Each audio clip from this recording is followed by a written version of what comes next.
తెరిచిన కళ్ళు మూయట్లేదు, మూసిన నోరు తెరవట్లేదు. పొద్దుటి నుంచి ఇదే పరిస్థితి సార్. మావయ్య మావయ్య ఏమైంది మావయ్య? ఇంతకీ దెయ్యం ఉన్నట్ట లేనట్ట చెప్పండి సార్. మీ రిపోర్ట్ మీద మా భవిష్యత్తు బేస్ అయి ఉంది సార్. కన్ఫర్మ్ గా దెయ్యం చూసుంటారు, అందుకే అలా అయిపోయారు. నో డౌట్ చూసే ఉంటారు. ఇమీడియట్ ఫ్లాట్ ఖాళీ చేద్దాంరా. సరే నేను ఆఫీస్ మానేసి ఈ రోజు మీతో పాటు ఫ్లాట్ లో ఉంటాను. మీరు చెప్పిందే నిజమైతే ఫ్లాట్ ఇమీడియట్లీ ఖాళీ చేద్దాం. ఓకేనా? ఓకే సరే పదండి పదండి.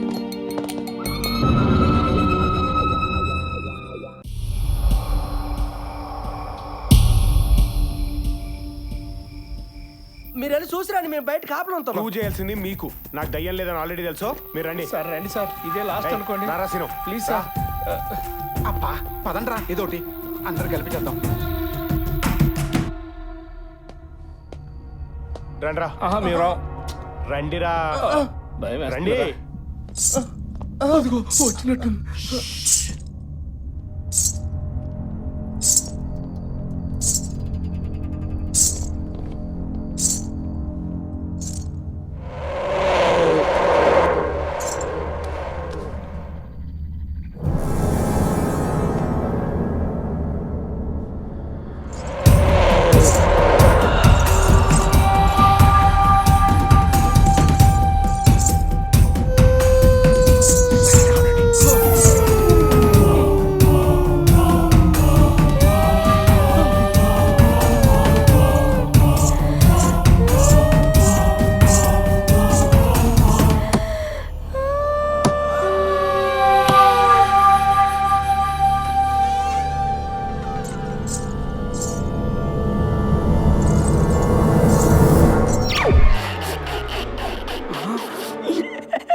బయటికి పోయినట్టున్నారు బచ్చగాళ్ళు.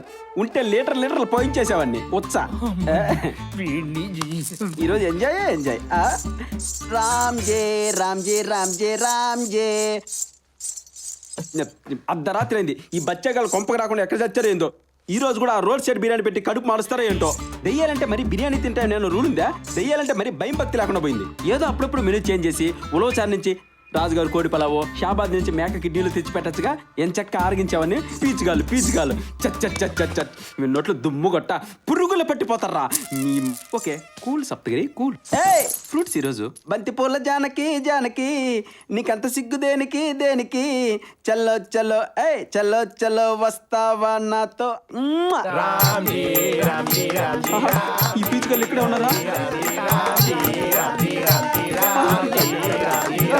ఆపండ్రా.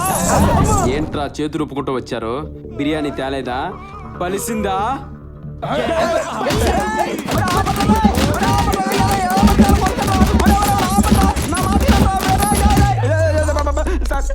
ఎక్కడ పడితే అక్కడ కొట్టకండి సార్. పొరపాటున తగలరాని చోటు తగిలింది అనుకోండి, తీగ దిగి కరెంట్ పోతుంది సార్. ఏంట్రా పోయేది? రోజు బేస్ వాయిస్ వేసుకొని మా బ్రెడ్లు, మా ఫ్రూట్స్, మా బిర్యానీలు అన్ని తింటావా? ఫుడ్ కి ఆల్టర్నేటివ్ లేదు కదా సార్. గంగిరెద్దుల గజ్జలు కట్టుకుని రోజు శంకరాభరణ సినిమా చూపిస్తావరా? హిట్ సినిమా ఎన్నిసార్లు చూసినా తప్పలేదు కదా సార్. గోస్ట్ రైడర్లు మమ్మల్ని భయపెడతావా? ఫుడ్ కావాలంటే మిమ్మల్ని భయపెట్టాలి కదా సార్. నీ యదవ పర్ఫార్మెన్స్ కి భయపడి ఫ్లాట్ ఖాళీ చేసే వాళ్ళం కదరా.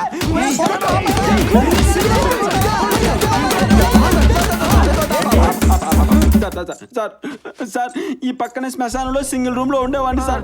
పాప మీ ఇంట్లో అన్న అమ్మాయి సూసైడ్ చేసుకొని సరిపోతే ఈ ఫ్లాట్ కి అందరూ రావడానికి భయపడేవారు సార్. 3 నెలలు నాకు అకామిడేషన్ ఫ్రీగా దొరికింది సార్. ఇంతలో ఎవడో బ్రోకర్ గాడు బేవార్స్ గా చీప్ గా మీకు ఫ్లాట్ తీస్తారంటే ఎగేసుకుంటూ మీరు వచ్చి పడ్డారు. నా అకామిడేషన్ పోయింది. ఇప్పుడు నేను బతకాలంటే ఏదో ఒకటి కావాలి కదా సార్.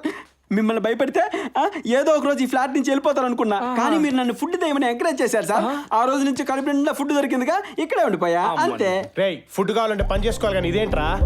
చూడు వీడు అమృతాంజన్ డైలాగులు విని బోరు కొట్టింది. ఏదైనా కొత్తగా ట్రై చేయొచ్చు కదన్నా. టాలెంట్ల మీద టాలెంట్ చూపిస్తావా? సూపర్ భలే చెప్పావు. Thank you. ఓవర్ యాక్షన్ కి తక్కువ లేదు నీకు. సార్ కష్టపడ్డా నేను రెడీ సార్. ఎంకరేజ్ చేయడానికి మీరు రెడీనా? ఆపండ్రా. ఇప్పటికైనా నమ్ముతారా దయ్యం గియ్యం ఏమీ లేవని? ఈ ఫుడ్ దయ్యం అబద్ధమై ఉండొచ్చు, కానీ అంజలి రోజు దయ్యమై వస్తుంది. నీకు తెలుసా? చూసాం. ఆపండి. ఏంటి సార్ మీరు మాట్లాడేది? ఇంట్లో ఉన్న అమ్మాయి గురించేనా? ఏం మాట్లాడతారు సార్ మీరు? ఆ అమ్మాయి దయ్యం ఏంటి? దేవత లాంటిది. నాకు అప్పుడప్పుడు కడుపు నిండా ఫుడ్ పెట్టేది, ఖర్చులకు డబ్బులు ఇచ్చేది. ఆ అమ్మాయిని ఏమంటారు మీరు? రుద్ర ఏంటి మీ కాఫీ దయ్యం వచ్చిందా? నువ్వు వెళ్ళి తలుపు తీవా.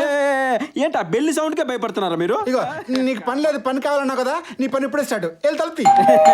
Thank you Ramji Ramji Ramji Ramji.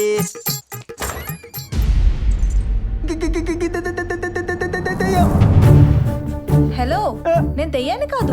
దెయ్యాల అబద్ధాలు చెప్పకూడదు మేడం, నాకు వాళ్ళకి ఎటువంటి సంబంధం లేదు. వాళ్ళు బాగా తెగబలిసి దున్నపోతుల్లో ఉన్నారు. వాళ్ళ రక్తం పీల్చి పీల్చి తాగండి, వాళ్ళ మాంసం పీకు తినండి. నన్ను వదిలేండి మేడం, నేనేమీ తెలియని అమాయకుడిని, అనాథని. ఏయ్, ఛీ, నోరు మూయ్. ఎవరు నువ్వు? బయటికి పో. నీకు దండం తల్లి. అమ్మా ఉంటా అమ్మా.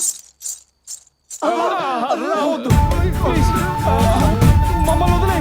కావాలంటే రూమ్ ఖాళీ చేసేస్తాం. ఏయ్, ఛీ, ఆపండి. నేను దెయ్యాన్ని కాదు. ఇది మరి అబద్ధం. దయ్యం కాకపోతే ఖచ్చితంగా నువ్వు దయ్యానివే. ఆ ఫోటోలో ఉంది ఎవరమ్మా? సూసైడ్ చేసుకుంది ఎవరు? మా అక్క.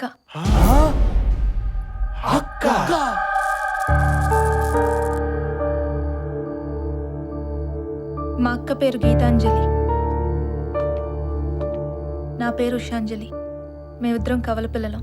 మా ఊరు కూచిపూడి. నాన్నగారు సంగీత విద్వాంసులు వెంపటి విశ్వనాథం గారు. మా అక్క సంగీతంలో సరస్వతి.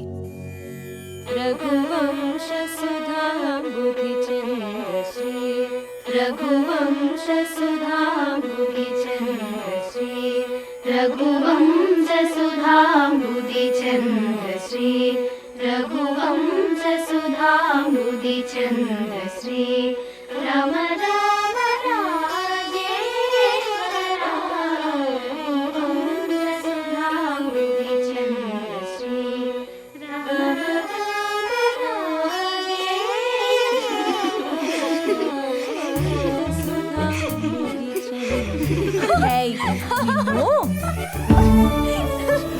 మా ఆరో ఏటే అమ్మ చనిపోవడం వల్ల నాన్నగారే అన్నీ అయి మమ్మల్ని పెంచారు. తెలుగు సాంప్రదాయాల్ని ఆచారాల్ని అక్క తూచా తప్పకుండా ఫాలో అయ్యేది. నిజం చెప్పాలంటే తను నాకు అక్క కాదు, అమ్మ లాంటిది. ఈ కాలంలో అమ్మాయిలు ఎలా ఉంటారా అని ఊర్లో అందరూ అక్కని పొగిడేవారు. అది చూసి నాన్నగారు గర్వంగా ఫీల్ అయ్యేవారు. అక్క కూడా బాగా చదువుకుంది. కంప్యూటర్ సైన్స్ కంప్లీట్ చేసి హైదరాబాద్లో జాబ్ చేసేది. తను సాఫ్ట్గా ఉంటే నేను క్వైట్ ఆపోజిట్గా ఉండేదాన్ని. ఎంఎస్ చేయడానికి సీట్ రావడంతో ఫస్ట్ టైం అక్కని నాన్నగారిని వదిలి యూఎస్ వెళ్ళాను. కొంతకాలానికి అక్క సూసైడ్ చేసుకుని మమ్మల్ని అందరినీ వదిలి వెళ్ళిపోయిందని తెలిసి మళ్ళీ ఊరికి తిరిగి వచ్చాను. ఊళ్ళో వాళ్ళు పొగిడినోటితోటి అక్క మీద పుకార్లు రేపారు. అక్కకి బాయ్ ఫ్రెండ్ ఉన్నాడని, అతను రేప్ చేశాడని, ప్రెగ్నెంట్ అయ్యిందని, అందుకే సూసైడ్ చేసుకుని చనిపోయిందని, ఇలా రకరకాలుగా కథలు చెప్పారు. ఇదంతా విన్న నాన్నగారు తట్టుకోలేక దిగులతో మంచం పెట్టారు. అందుకే అసలు నిజం తెలుసుకోవడానికి హైదరాబాద్ బయలుదేరాను. అప్పుడే మీరు నాకు బస్సులో పరిచయం అయ్యారు. మా అక్క బాయ్ ఫ్రెండ్ గురించి క్లూ ఏమైనా దొరుకుతుందేమోనని తన అపార్ట్మెంట్కి వచ్చాను. అనుకోకుండా మీరు నాకు అదే అపార్ట్మెంట్లో కనిపించారు. కాఫీ వంకతో మిమ్మల్ని అందరినీ బిజీగా ఉంచుతూ క్లూస్ ఏమైనా దొరుకుతాయేమోనని చాలా ప్రయత్నించాను. కానీ నాకు ఏ క్లూస్ దొరకలేదు. దాంతో తెలిసిన వాళ్ళ ద్వారా డిపార్ట్మెంట్లో ఎంక్వైరీ చేశాను. అంజలి గారు, మీ అక్క ఫ్రెండ్ నేను కలిశానండి. మీ అక్కకో బాయ్ ఫ్రెండ్ ఉన్నాడని, అతని పేరు మధు అని చెప్పిందండి. నేను మధుని కలిశాను. కలిసారా? ఎక్కడ కలిసారు?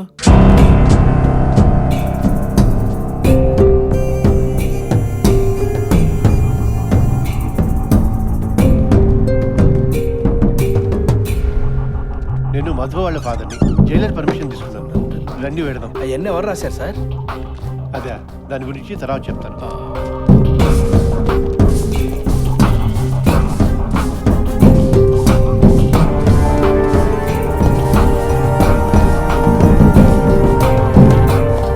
అతనే మా అక్క బాయ్ ఫ్రెండ్ మధునందన్. అతను ఇక్కడ ఎందుకున్నాడో మీకు తెలియాలంటే అసలు జరిగిందేంటో తెలియాలి.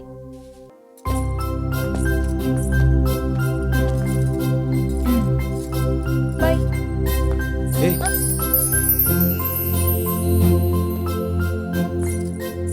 ఈ రోజైనా నాతో స్పెండ్ చేయొచ్చు కదా. బర్త్డే నాది, పార్టీ ఇంకొకళ్ళ. ఇదేమన్నా న్యాయంగా ఉందా? సారీ మధు,